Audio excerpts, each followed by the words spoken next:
नमस्कार, आप सभी का स्वागत है आपके अपने YouTube चैनल में जिसका नाम है साहित्य सौंदर्य।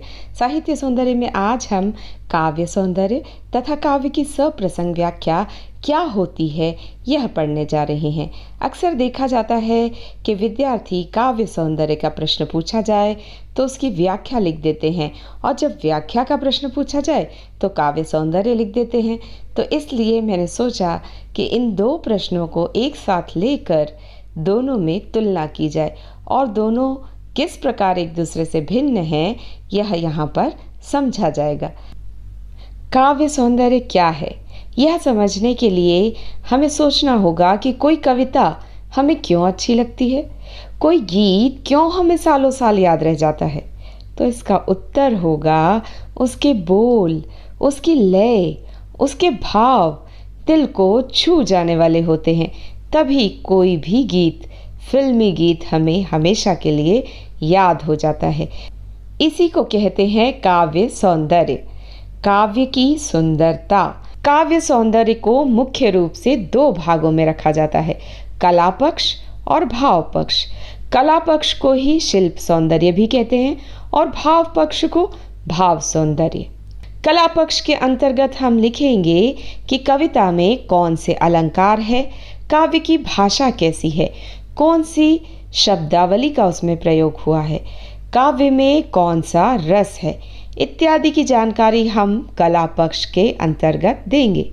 और भाव पक्ष के अंतर्गत काव्य में भाव की प्रवीणता पर प्रकाश डाला जाएगा, अर्थात काव्य में कितनी खूबसूरती से कोई भाव कवि ने पिरोया है इसकी बात हम भाव पक्ष में करेंगे। अब हम जान लेते हैं काव्य की सप्रसंग व्याख्या के क्या उपबिंदु हैं। काव्य की सप्रसंग व्याख्या तीन भागों में लिखी जाती है, प्रसंग, व्याख्या और विशेष। प्रसंग में आता है कवि और कविता का नाम तथा काव्य का प्रसंग या संदर्भ कि किस संदर्भ में ये पंक्तियां कही गई है। अगला बिंदु है व्याख्या। व्याख्या में काव्य का भावार्थ बताया जाता है। प्रत्येक पंक्ति की व्याख्या इसमें की जाती है, अर्थात एक एक पंक्ति का अर्थ यहाँ बताया जाता है। इसका अगला बिंदु है विशेष। विशेष में शिल्प सौंदर्य के ही बिंदु लिखे जाते हैं, अर्थात कविता में कौन सा रस है, कौन सा अलंकार है, इसी की जानकारी विशेष में दी जाती है। विशेष में कोई भी दो बिंदु लिखे जा सकते हैं। यहाँ पर हम कबीर दास जी की एक कविता देख लेते हैं, बालम आवो हमारे गेहरे। बालम आवो हमारे गेहरे, तुम बिन दुखिया देह रे। सब कोई कहे तुम्हरी नारी, मोको लगत लाज रे। दिल से नहीं लगाया तब लग कैसा स्नेह रे। अन्न न भावे नींद न आवे, गृह बंधरे न धीर रे। कामिन को है बालम प्यारा, ज्यों प्यासे को नीर रे। है कोई ऐसा पर उपकारी, पिब सो कहे सुनाए रे। अब तो बेहाल कबीर भयो है, बिन देखे जीव जाए रे। तो इस कविता का पहले हम काव्य सौंदर्य देखेंगे, उसके बाद इसी कविता की सप्रसंग व्याख्या देखेंगे। आइए तो अब हम इस कविता का काव्य सौंदर्य देख लेते हैं। देखते हैं इसमें कौन कौन से अलंकार हैं। बालम आवो हमारे गेहरे, तुम बिन दुखिया देह रे। दुखिया देह, द से दो शब्द शुरू हो रहे हैं, अतः अनुप्रास अलंकार है। सब कोई कहे क अनुप्रास अलंकार। मोको लगत लाज रे, ल का प्रयोग अनुप्रास अलंकार। तो इस प्रकार हम देखते हैं पूरी कविता में अनुप्रास अलंकार का प्रयोग जगह जगह दिखाई देगा। आगे देखते हैं, अन्न न भावे नींद न आवे। भावे आवे, इन दो शब्दों में स्वर मैत्री है, अर्थात दोनों के स्वर एक जैसे जा रहे हैं, इसलिए यहाँ स्वर मैत्री अलंकार हुआ। ज्यों प्यासे को नीर रे। तो यहाँ ज्यों जानो मानो के साथ तुलना करने पर उत्प्रेक्षा अलंकार होता है, तो ज्यों के कारण यहाँ हुआ उत्प्रेक्षा अलंकार।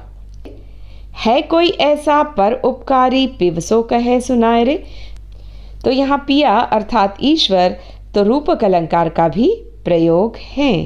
तो ये रहा हमारा काव्य सौंदर्य। काव्य सौंदर्य हम कुछ इस प्रकार लिखेंगे: कला पक्ष, अनुप्रास अलंकार का प्रयोग, रूपक अलंकार का प्रयोग, अतिशयोक्ति अलंकार का प्रयोग, अर्थात अत्यधिक बढ़ा चढ़ाकर कवि ने अपने विरह का वर्णन यहाँ पर किया है। विप्रलम श्रृंगार रस है, क्योंकि यहाँ पर विरह का वर्णन किया गया है। सूफी काव्य से प्रभावित यह गीत है, अर्थात सूफी काव्य वह होता है जहाँ पर सैया बालम ईश्वर को कहा जाता है। इसका भाव पक्ष कुछ इस प्रकार होगा: प्रस्तुत काव्य में कबीर दास जी ने ईश्वर के प्रति दाम्पत्य प्रेम की भावना अभिव्यक्त की है। कविता सूफी काव्य से प्रभावित है। यह हुआ इसका भाव सौंदर्य। तो इस प्रकार काव्य सौंदर्य में दो भाग होते हैं, कला पक्ष और भाव पक्ष। कला पक्ष में रस और अलंकार बताए जाते हैं, भाषा कौन सी है यह बताया जाता है, जबकि भाव सौंदर्य में भाव क्या है वह बताया जाता है। आइए तो अब कबीरदास जी की उसी कविता की सप्रसंग व्याख्या भी देख लेते हैं। सप्रसंग व्याख्या। प्रसंग कुछ इस प्रकार होगा: प्रस्तुत कविता कबीरदास जी द्वारा रचित पद बालम आवो हमारे गेहरे से ली गई है। इस कविता में कबीरदास जी ईश्वर रूपी बालम का आवाहन कर रहे हैं। व्याख्या कुछ इस प्रकार होगी: कबीरदास जी कहते हैं, हे बालम, आप मेरे हृदय रूपी घर में पधारिए। आपके बिना कबीर दुखी हैं। सब कहते हैं मैं आपकी नारी हूँ, मुझे लज्जा आती है, किंतु जब तक आप आकर मुझे हृदय से नहीं लगाते तब तक मैं कैसे मान लूं कि आप भी मुझसे प्रेम करते हैं। आपके विरह में मुझे न अन्न भाता है न ही नींद आती है। घर पर मेरा जी भी नहीं लगता। जिस प्रकार एक कामिनी स्त्री को बालम प्यारा होता है और प्यासे को नीर अर्थात पानी, उसी प्रकार मुझे हर पल आपकी आस है। कोई ऐसा परोपकारी व्यक्ति है जो मेरा यह संदेशा मेरे ईश्वर रूपी बालम तक पहुँचाए, क्योंकि कबीर अब उन्हें देखे बिना जीवित नहीं रह सकते। इसका विशेष कुछ इस प्रकार होगा: विशेष में शिल्प सौंदर्य ही लिखा जाता है, अर्थात काव्य में प्रयुक्त किसी भी रस अथवा अलंकार का जिक्र आप यहाँ पर कर सकते हैं। विशेष काव्य में अनुप्रास अलंकार का प्रयोग है। विप्रलम श्रृंगार रस है। अनुप्रास अलंकार का प्रयोग प्रायः सभी कविताओं में होता है, तो आप इस अलंकार का नाम बिल्कुल लिख सकते हैं। तो यह थी काव्य सौंदर्य और काव्य की सप्रसंग व्याख्या। उम्मीद करती हूँ आपको दोनों ही भली भांति समझ में आ गए होंगे। आपकी परीक्षा के लिए आपको बहुत बहुत शुभकामनाएं देते हुए आज का वीडियो यही समाप्त करते हैं। अगले वीडियो में फिर मिलेंगे, तब तक के लिए गुड बाय, नमस्कार।